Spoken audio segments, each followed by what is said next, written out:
Just how long will Jacob Fowler remain in the NHL with the Montreal Canadiens? We'll get to that topic momentarily in the 5-minute edition of Power Plays. Carlo, it is an over-under spectacular today. And let's start with Jacob Fowler of the Habs. Would you take over or under 9.5 starts for the Canadiens goaltender this season in the National Hockey League? I'm going over this number, and I've been really impressed with what I've seen from Jacob Fowler in just 3 games with the Montreal Canadiens, and he's had a really successful year down with Laval. But you look at the Montreal Canadiens goaltending situation as a whole, it hasn't been a good one. It hasn't been a stable one, especially with Montembeault and Dobish. Dobish has had a really good start to his season, struggled a little bit, starting to find his game a little bit, but Montembeault is the big issue here. He's a guy that played 62 games last year, supposed to be their number one, was supposed to be a candidate for the Canadian Olympic team, and he has struggled mightily, which has led them to send him down to a conditioning stint in Laval this week. And when you look at the conditioning stint, something the player had to agree to, and there's 2 games on Thursday and Saturday. So you can get 2 games of NHL action in games that he hasn't played in over 2 weeks. And when you look at how this affects Jacob Fowler, Montreal Canadiens play 4 games this week. It's going to probably be a split between him and Dobish, which means his number is going to probably get up to 5.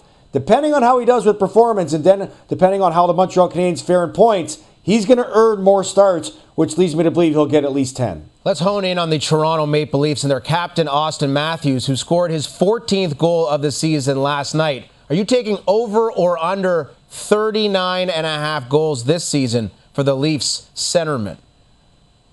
I'm going under 39.5, and I was under 40 this year with my preseason prediction because you just look at the season as a whole. They play a system that doesn't really generate much offense. They play a condensed schedule. He's going to be playing in the Olympics. It looks like he's dealing with a nagging injury as it is. And the Maple Leafs power plays 30th ranked in the league. So where is he going to get these goals that everybody wants him to score? He's struggled a little bit to score them right now. Look, they need him to score 40 or more. I just don't see that happening with all the things I just put together. Auston Matthews will be representing Team USA at the upcoming Olympic Games in Milan. Let's look at the Vegas Golden Knights and how many players they will be sending. Would you take over or under 2.5 nights for Team Canada? This one's easy for me, and it's an over, because you look at the 3 players, maybe 4 players that are candidates. You talk about Mitch Marner, Shea Theodore, Mark Stone, and Adin Hill. Adin Hill, he's had injuries, and he's probably not going to make the team as the goaltender, one of the 3 goaltenders. But if I'm the GM, I'm taking Mitch Marner. You look at the impact that he had at the 4 Nations, the 2 big assists in the finals. Shea Theodore, top 4 defenseman. And Mark Stone, to me, is the wild card here. 33 years old. Has had a couple injuries already this season, but he's been very productive for the Vegas Golden Knights, and he's a very versatile player, can play anywhere in your lineup, and I think that's what Canada's going to focus on here. A guy a lot of people are talking about is Boston Bruins forward Morgan Geekie, who has been one of the most productive goal scorers in the National Hockey League for the last 2 seasons. Would you say over under 15% chance that Geekie makes Team Canada? Great story for sure, but I'm leaning heavily on the under here because if you look at Morgan Geekie, I look at him as a goal scorer right now, 2nd in the league, yes, with 24 goals. And he's playing alongside Pasternak, he's playing top-line minutes.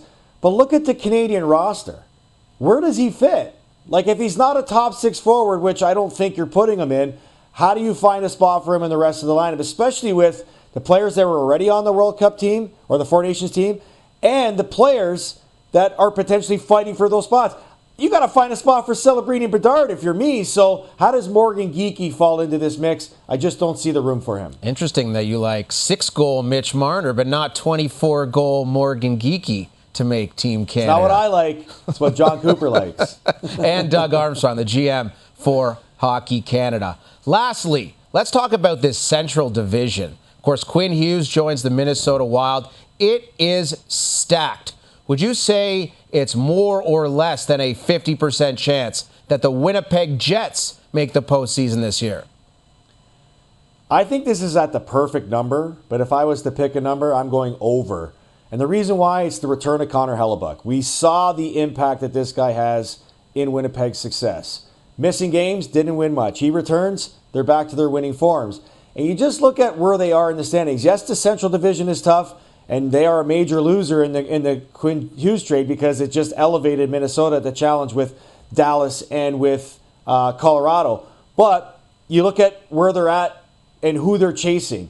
Right now, San Jose is in the 8th spot to make the playoffs, and just below them is the Utah Mammoth. Do we believe in San Jose and Utah enough to count Winnipeg out of that? I think the return of Hellebuck is going to help Winnipeg get back into the winning ways. Jets minus 125 on FanDuel to make the playoffs. Seems like an astute wager. I am totally with you, Coco. This has been Power Plays, powered by FanDuel.